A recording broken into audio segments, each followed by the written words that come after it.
नमस्कार दोस्तों, मैं हूं स्वामी ध्यान अभय और स्वागत है आपका हमारे YouTube channel celebration with meditation में। हज़ारों वर्ष तक नरगिस अपनी बेनूरी पर रोती है, बड़ी मुश्किल से होता है चमन में कोई दीदावर पैदा। ऐसे ही एक दीदावर थे ओशो। ओशो जो कृष्ण के बाद महात्मा बुद्ध और महात्मा बुद्ध के बाद कबीर और कबीर के बाद ओशो, इतनी बड़ी इनकी देशना रही कि पूरे विश्व को इन्होंने हिला दिया। आज भी कृष्ण, बुद्ध, कबीर और ओशो को हम बहुत ही सम्मान से याद करते हैं और ओशो के ही एक ऐसे सन्यासी जिन्होंने नव संन्यास की दीक्षा ग्रहण की, उस बैच के स्वामी कृष्ण वेदांत जी से आज हम मुलाकात करेंगे और उनसे जानेंगे किस तरीके से वो ओशो की देशना को आगे बढ़ा रहे हैं और ओशो की देशना का आज के युवाओं के जीवन में क्या सामाजिक महत्व है। तो स्वामी जी, पहली मुलाकात आपकी ओशो से कहाँ पर हुई और आपने ओशो को कैसे जाना? जैसा मैंने कहा कि अचानक, हाँ, इसको आप संयोगवश कह सकते हैं या एक्सीडेंटल भी कह सकते हैं जी वैसे इसकी भूमिका तो अचेतन मन में तैयार थी जी क्योंकि मैं बॉलीवुड में, जैसा सभी को शौक़ होता है, तो कम उम्र में अपने शहर से भागकर बॉलीवुड में 14 साल की उम्र में मैंने घर छोड़ के बस धुन में थी। तो जब बहुत भटका, 7 साल हो गए मुझे चक्कर लगाते हुए स्टूडियो के इधर उधर, और रोटी रोजी के लिए कारोबार भी करना पड़ता था। तो इतना फ्रस्ट्रेशन में आ गया था मैं कि कभी कभी सोचता था कि अगर जो मैं करना चाहता हूँ वैसा हो ही नहीं रहा है तो इस जीवन जीने से क्या फ़ायदा। अच्छा है कि इसको छोड़ो, अब बहुत हो गया, क्योंकि पीछे लौट कर मुँह दिखाने के काबिल तो हम हैं नहीं जी। हाँ, तो इस असमंजस की, टेंशन की स्थिति में रोज़ शाम को मैं चौपाटी, मरीन ड्राइव की सैर करने चला जाता था, कुछ नशा कर लेता था। उस ज़माने में छोटा मोटा ही नशा करके एकांत में बैठ के सोचता था कि अब क्या किया जाए, अगला कदम। तो ये रूटीन थी। तो कारोबार ख़त्म करके 6 बजे में निकल जाता था और फिर रात को जाके शाम को कोई फ़िल्म देख लेता था और जाके सो जाते थे। तो ऐसी रूटीन चल रही थी इन दिनों। और मैं नास्तिक था, धर्म वगैरह विश्वास सब में। 1 साल पहले जब वो नील आर्मस्ट्रांग चाँद पे गए ना, उस वक्त मैं कम्युनिज्म से प्रभावित हो गया था बहुत। तो धर्म तो सब छूट चुके थे, क्रियाकांड जो सुबह शाम करते हैं लोग। अब फुर्सत थी और रोटी रोजी थी और एक स्वप्न था, एक ख्वाब था कि बम्बई में आए हैं तो यार एक्टर बन जाएं, कोई अच्छा अभिनेता बन जाएं या लेखक बन जाएं या गाने लिखें। लेकिन उसमें कोई घास नहीं डाल रहा था एक ढंग से कहा जाए तो उससे तंग आ चुका था मैं। तो जैसे मैं गुजर रहा था फुटपाथ से, क्रॉस मैदान जिसको बोलते हैं, मेट्रो सिनेमा के पास में, शाम का वक्त था। तो मैंने देखा बड़ी भीड़ है, फुटबॉल ग्राउंड पूरा भरा हुआ, लोग वहाँ आसपास चर्चा कर रहे हैं, कुछ बैठे हैं कुछ खड़े हैं। तो कभी कभी वहाँ भी बैठ जाया करता था क्योंकि वहाँ एक जीसस क्राइस्ट का क्रॉस था, इसलिए उसे क्रॉस मैदान कहते हैं। तो वो भी एकांत जगह थी, तो कभी कभी मैं वहाँ भी बैठ जाया था। और वहाँ भी बैठकर एक कुत्ते से मेरी दोस्ती हो गई थी, तो कभी उसके लिए कुछ दे देता था, फिर अपनी सिगरेट बना के पी लेके एकांत में फिर निकलता था मैं सैर के लिए। तो उस दिन मैंने सोचा कि यहाँ बैठने लायक जगह तो है नहीं, चलो मरीन ड्राइव चलते हैं। ऐसे में एकदम से अचानक ओशो आए स्टेज पे और मैं फुटपाथ पे था। वो स्टेज पे आए, शाल ओढ़ी हुई सफ़ेद, और क्या चेहरे पे आभा, और हजारों लोग चुपचाप उनका नमस्कार करके बैठ गए। ऐसा सन्नाटा छा गया। पहले तो सब गपशप चल रही थी, उनके आते ही स्टेज पे जैसे एकदम से वहाँ कुछ है ही नहीं, सब बैठ गए। और ओशो ने बैठते ही सबको प्रणाम किया। और एक कहानी से मैं आज की बात शुरू करना चाहता हूँ। वो कम्युनिज्म पे समाजवाद से सावधान का पहला प्रवचन था, 13 अप्रैल 1970। तो वहाँ तो मैंने फुटपाथ पे खड़े खड़े ऐसे ही सबके पीछे सुनता रहा। हजारों लोग बैठे, मैं सबके पीछे खड़ा खड़ा सुनता रहा।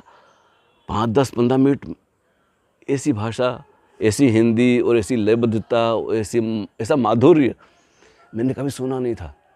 और देखने में ऐसे लगता है जैसे कोई देवता हों या फरिश्ते हों।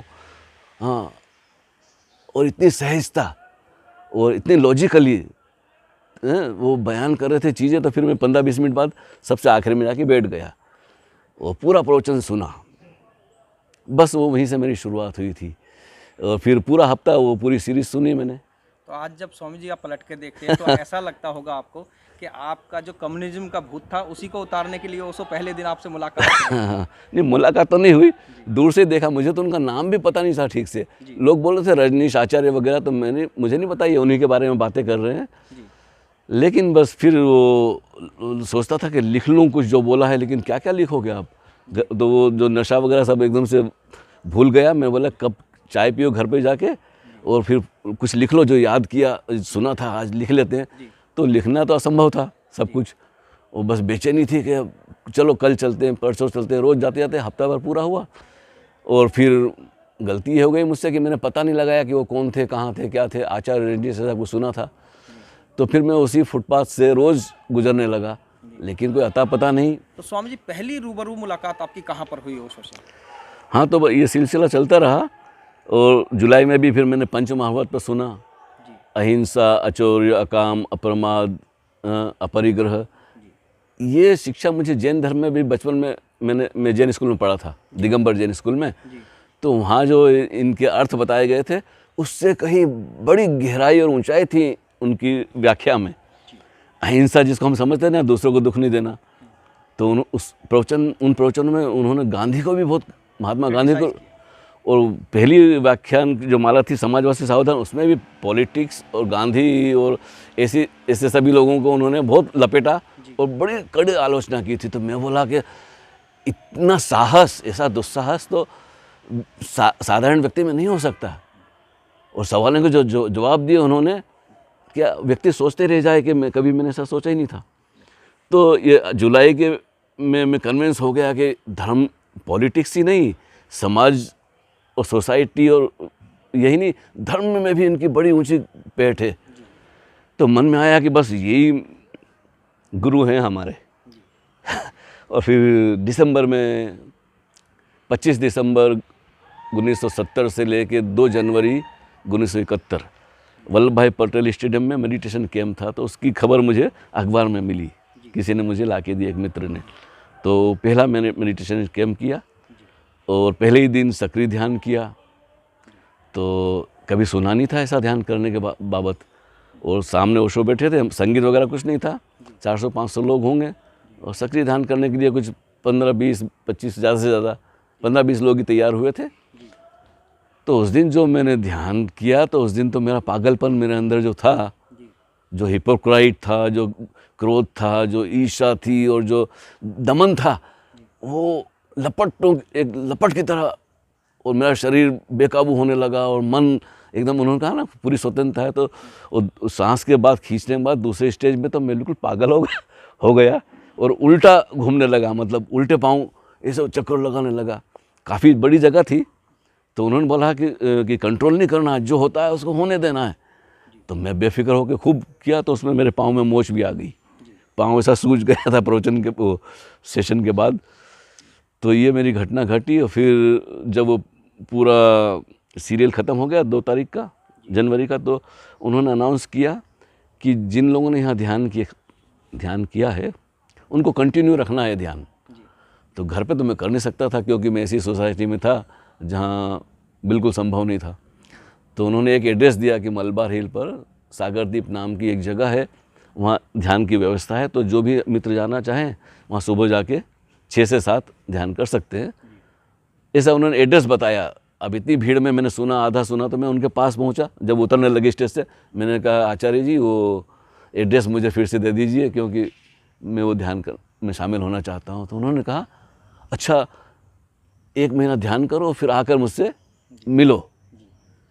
तो मैंने कहा ठीक है जी, मैं ज़रूर करूँगा। तो उन्होंने किसी से कहा कि भाई इनको पूरा पता दे दो, और फिर मुझसे दोबारा देखा 1 महीने बाद आके मिलना। तो मैंने कहा अच्छी बात है। बस फिर क्या था, जो मैंने सक्रिय ध्यान शुरू किया सुबह और शाम, और वो सक्रिय ध्यान ऐसा नहीं था जो आजकल ये फॉर्मेट होता ना 1 घंटे का, 10 मिनट सांस खींची, 10 मिनट कैथारसिस की, ऐसा नहीं था। मैं समझा 1 महीने बाद मिलना है तो उनको तो पता चल जाएगा अगर मैंने पूरी शक्ति लगा के नहीं किया तो ऐसा तो हो नहीं सकता। तो पागल की तरह मैं 2 घंटे 2.5 घंटे सुबह करता था, अकेला क्रॉस मैदान में, एकांत में, आज़ाद मैदान में जाके, और शाम को भी। हाँ, तो 2 बार मैं करता था, 2-2.5 घंटे, कम से कम 1.5 घंटा 2 घंटा लग जाता था मुझे। तो बस वो आधा घंटा तो मेरी ब्रीदिंग चलती थी, और रोना धोना, चीखना चिल्लाना वो चलता था। और तो वो दूसरे ढंग का सक्रिय ध्यान था जो कि सामान्य लोग नहीं करते हैं ना। तो 1 महीना मैं वो सुबह तो वहाँ करता था सागरदीप में, शाम को क्रॉस मैदान में जाके एकांत में कहीं करता था, कभी कभी चौपाटी में जाके जहाँ एकांत जगह हो। और जब 5 हफ्ते हो गए तो मेरे मन में आया ऐसा विचार कि वो आचार्य जी ने कहा था कि मुझसे आके मिलना। तो जो हमें ध्यान कराने आते थे स्वामी कृष्ण सरस्वती, वो गुजर गए अभी 1 साल पहले ही। उनसे मैंने कहा स्वामी जी आचार्य जी से मुझे मिलना है। तो मैंने मन में सोचा होगा भाई वो बोलेंगे अपॉइंटमेंट लेना पड़ेगा, फिर मिलेंगे, या पता नहीं वो यहाँ है या नहीं है, मुझे नहीं पता। तो उन्होंने कहा आइए मेरे साथ। अब ये मैंने कभी सोचा नहीं था कि वो बोलेंगे अभी मेरे साथ चलो, और वो मेरे से काफ़ी उम्र में बड़े थे, तो बड़ा आदर था उनके प्रति, तो ना बोलना भी अच्छा नहीं लगा। तो मैं उनके पीछे पीछे हो लिया। वहाँ से सागर द्वीप से, मलबार हिल से 10-15 मिनट की वॉक है पैदल, हैंगिंग गार्डन होते हुए वुडलैंड अपार्टमेंट। तो बीच बीच में मुझे ख्याल आ रहा था कि मेरे कपड़े तो पसीने में लथपथ हैं सक्रिय ध्यान की वजह से, इसमें से बदबू सी आ रही है, और जूते भी, सॉक्स भी गंदे हैं, ऐसे में जाना तो अच्छा नहीं है, लेकिन इनकार करना भी मुझे कैसे उनको बोलूं कि मैं नहीं आऊं। तो उनके साथ चला गया वुडलैंड में। और जैसे ही उन्होंने माँ लक्ष्मी से कहा कि आचार्य जी से मिलने आए हैं, तो उन्होंने कहा 1 मिनट ठहरो मैं पूछ के आती हूँ। वो अंदर से पूछ के आई और मुझे बोला आप जाइए। वो आखिरी कमरे में मैं जाके बैठा। ये वहाँ कुर्सी पे मौजूद नहीं थे, एक सोफ़ा था, एक कुर्सी थी, और बेडरूम था उनका ये। तो मैं आँख बंद करके सोफे पे बैठ गया। अब जब आँख खोली तो एक कुर्सी पे हाजिर थे। मुझे तो एकदम से शौक लगा। वो बाथरूम में गए होंगे, तो मुझे पता नहीं कि अटैच बाथरूम है, मैंने कमरा ठीक से देखा भी नहीं था। तो जब मैंने आँख खोली तो कुर्सी पे बैठे हुए मुझे देख के मुस्कुरा रहे थे। तो मुझसे पूछा नाम, क्या नाम है? मैंने अपना नाम बताया। क्या करते हो? मैंने कहा अपने कारोबार है छोटा सा, और वही करता हूँ। कोई जिम्मेदारी है? मैंने कहा कोई जिम्मेदारी, मैं अकेला रहता हूँ। तो कहा फिर संन्यास ले लो। संन्यास ले लो, तो मैं ना तो नहीं बोल सकता था। मैंने कहा हाँ बात तो ठीक है, लेकिन मैं ये भगवा वस्त्र में और माला पहनकर यहाँ जहाँ रहता हूँ वो तो मुसलमानों का एरिया है, उन्हीं में मेरा उठना बैठना कारोबार है। तो यहाँ तो पहले से विरोध हो चुका था मेरा। संन्यास के पहले पिछले जब से इनकी कांटेक्ट में आया, कुछ मित्रों से बातचीत हुई, मेरे एक दोस्त भी इंटरेस्टेड हो गए, उसकी वजह से उन मोहल्लों में आना जाना और रहना भी मुश्किल हो गया था।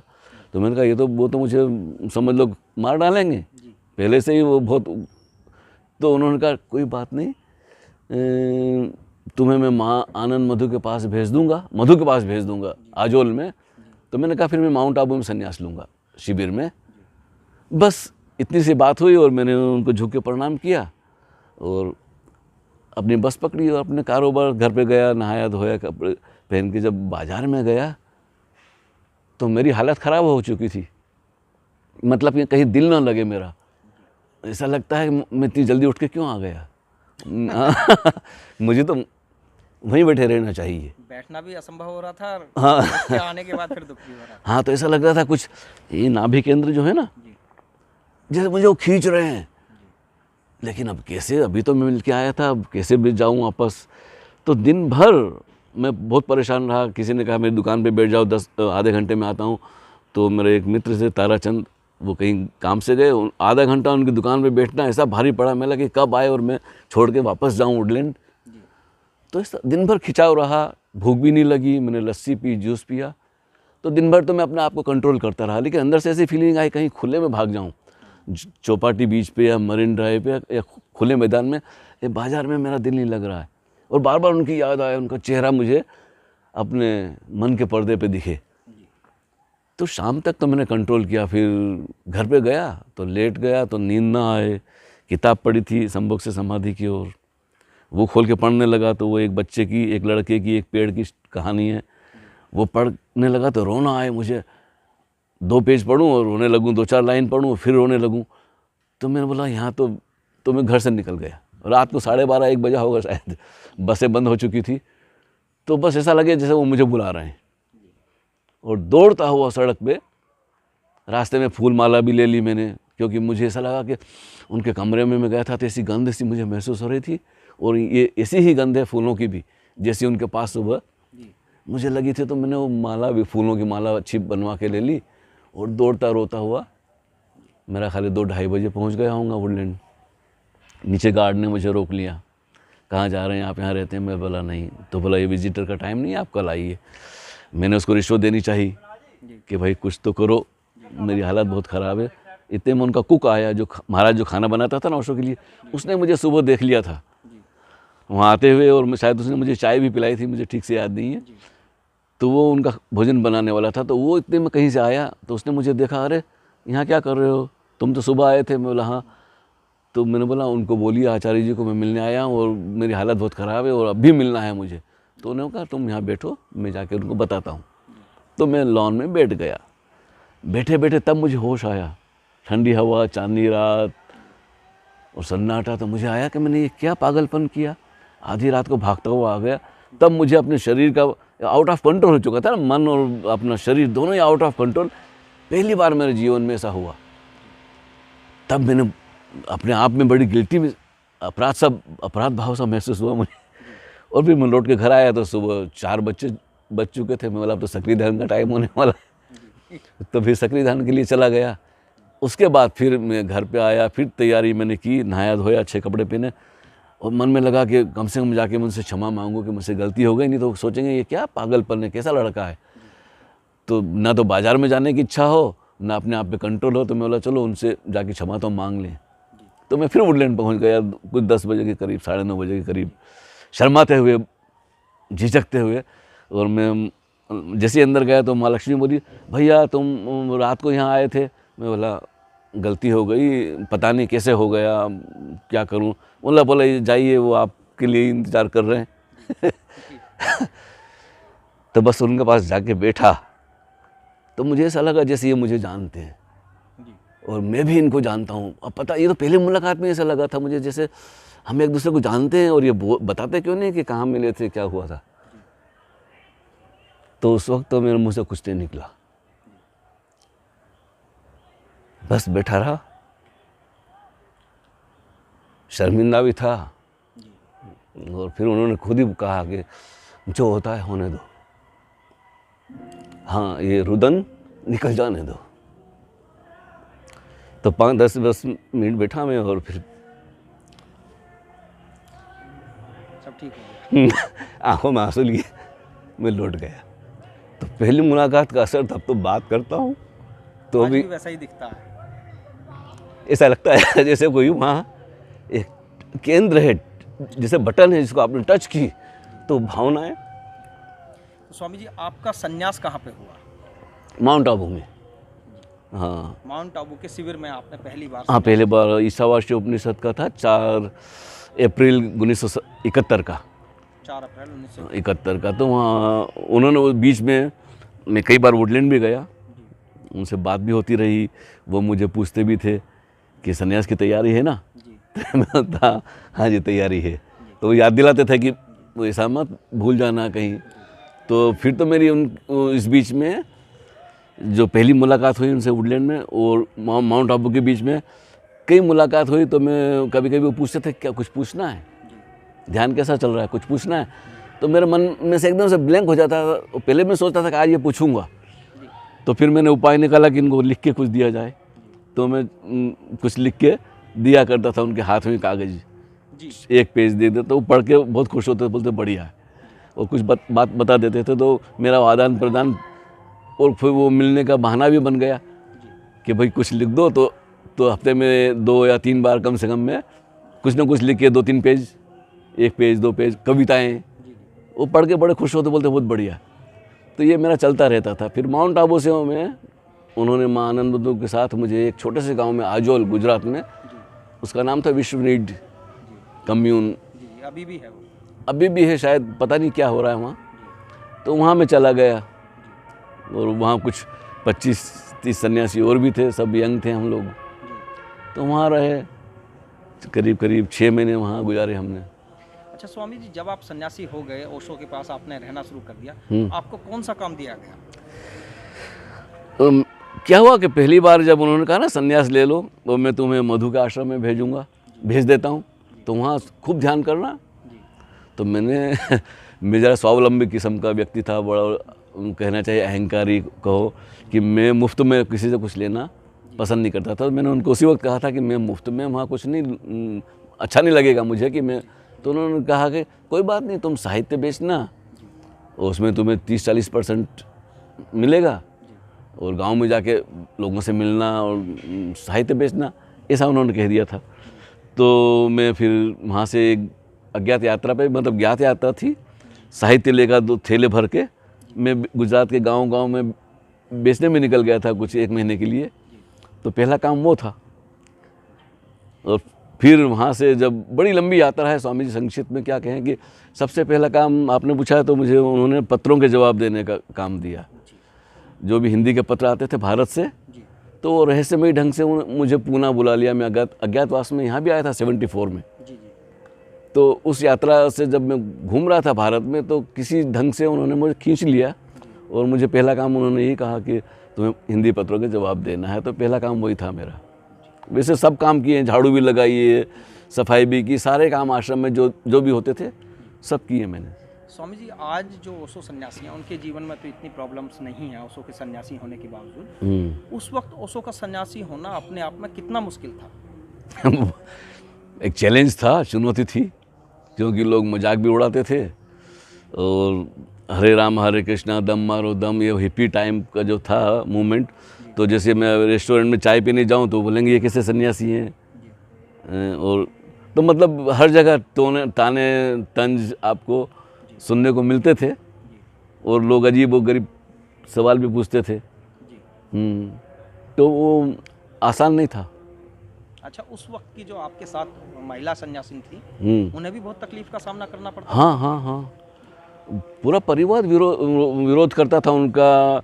अगर वो पढ़ती थी तो मुश्किल होता था, अगर वो पढ़ाती थी या कोई सर्विस में जॉब में जाती थी तो 2-4 महिलाएं थी, वो हिम्मत वाली थी और उनका गवर्नमेंट जॉब था, जैसे इलेक्ट्रिक हाउस में है या कोई ऊंचे पद पर है, तो वो तो एक तरह से अथॉरिटी थी, तो वो तो सवालों का जवाब दे सकती थी। बाकी दूसरी महिलाएं तो बहुत संकोच करती थी।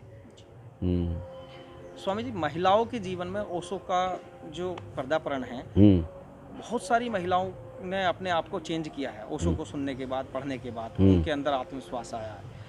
तो ओशो की देशना का महिलाओं के जीवन पर क्या प्रभाव पड़ा आपके अनुसार? अब ऐसा है कि भारत में जो परंपरा है, महिलाओं और पुरुष के बीच के जो फासला है, सबसे पहले ओशो ने वो फासला कम करने की कोशिश की कि एक प्रकृति है, एक शरीर की रचना है, उसके हिसाब से महिला नाजुक है, कमज़ोर नहीं। वो नाजुक है, कमज़ोर नहीं है। तो वो आत्मविश्वास ओशो ने पैदा किया कि तुम कमज़ोर नहीं हो, तुम्हारे अंदर बहुत सारे गुण हैं जिनको अभिव्यक्त करने के लिए समाज में तुम्हें अपना स्थान बनाना पड़ेगा। तुम्हें किसी पर, पुरुष पर, पिता पर, भाई पर या अपने पति पर निर्भर होके सेकंड क्लास सिटीजन आपको नहीं होना है। जितने पुरुष का अधिकार हैं वैसे ही महिलाओं के अधिकार हैं। तो पहले तो उन्होंने बहुत सारी बातें कही, उसमें एक सबसे महत्वपूर्ण ये है कि जो अरेंज मैरिज होती है ना, जो लेन देन के सौदे से विवाह हमारे यहाँ पुरानी परंपरा चली आती है, प्रथा के साथ जो हाँ, उसको उन्होंने बहुत इनकार किया, आलोचना की। जब 2 व्यक्ति में प्रेम नहीं है, एक दूसरे के प्रेम में नहीं है, हार्दिक भावनाएं उनकी तालमेल नहीं बैठता है, तो फिर साथ रहने का तो ऐसा है कि कोई औचित्य नहीं है। और उन्होंने प्रेम पर इतना बोला, आपने तो पढ़ा है कि जब दिल से दिल मिलता है या दोनों भावनात्मक तल पे मिलते हैं तो जो बच्चे पैदा होते हैं वो प्रेम से पैदा होते हैं, ना कि डिमांड से, शारीरिक तल से, फोर्स से। तो गुणात्मक बहुत फ़र्क पड़ जाता है हमारे व्यक्ति में ही नहीं, उसका प्रभाव समाज पर भी पड़ेगा। जो बच्चा प्रेम के मिलन से पैदा हुआ है उसमें, और जो बलात्कार से, स्त्री की मर्जी के बावजूद जो पैदा किया जाता है, उस बच्चे में गुणात्मक फ़र्क होगा। कभी कभी उदाहरण भी देते हैं ओशो कि ईसाईयत कहती है कि जीसस शारीरिक संबंध से पैदा नहीं हुए, तो वही है कि वो प्रेम के संबंध से पैदा हुए। वो हाँ, इस संभोग से, शारीरिक संभोग से पैदा नहीं हुआ, वहाँ प्रेम मुख्य था। शरीर तो माध्यम है, लेकिन अगर प्रेम नहीं है तो ओशो बोलते हैं फिर ऐसा मिलन पाप है। हाँ, तो उसके लिए सावधानी उन्होंने बहुत सारी किताबों में अनेक उदाहरण दिए हैं कि ऐसा तुम मत करना कि अपनी पसंद की जिससे प्रेम ना हो उससे विवाह कर लो। इससे तो अच्छा है कि कुंवारी रहो या किसी से संबंध बन जाए सहज।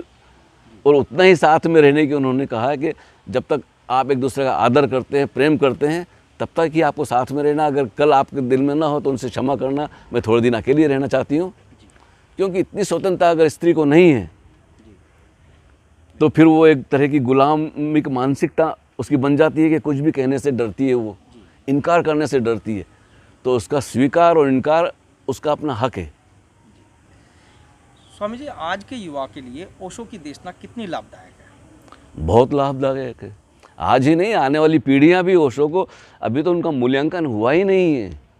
अभी तो ओशो का जो विज़न था उसकी शुरुआत है, बस बीज बोए गए हैं। अभी तो फूल आने फल आने में बड़ी देर लगेगी। अभी मनुष्य इतना प्रौढ़ ही नहीं है हमारी सोसाइटी में कि ओशो को समझ सकें।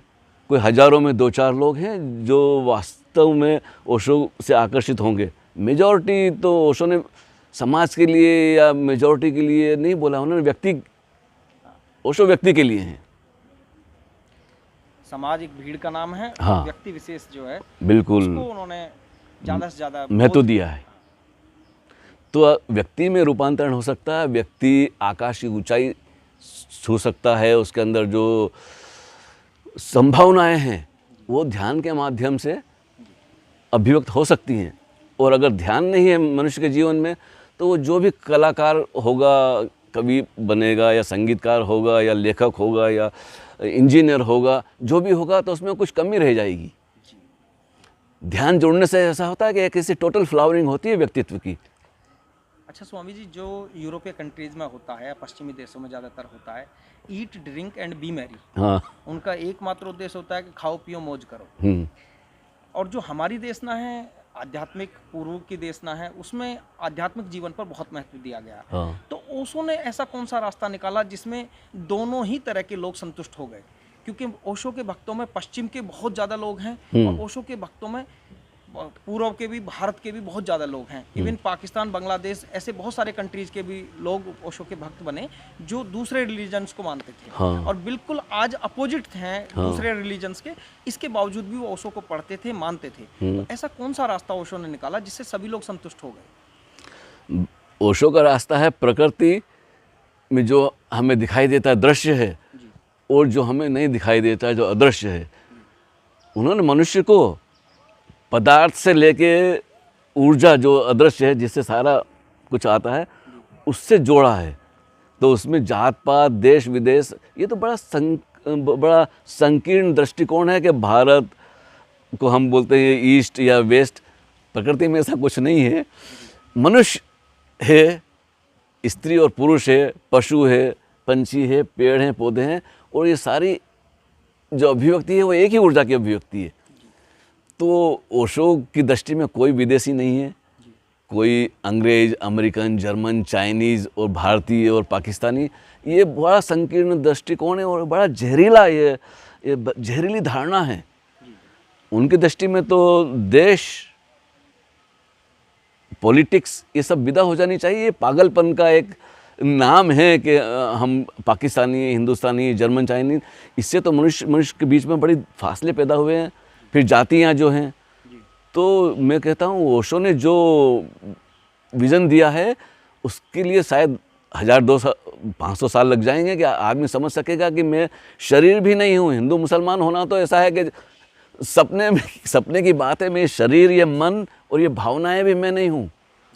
तो मनुष्य को ओशो ने अपना जो आंतरिक सत्य है, जो हमारे बीइंगनेस है, जो हमारा होना है, उसकी अगर झलक मिल जाती है तो आप इन झंझटों से मुक्त हो जाते हैं, रहते हैं संसार में, समाज में, परिवार में।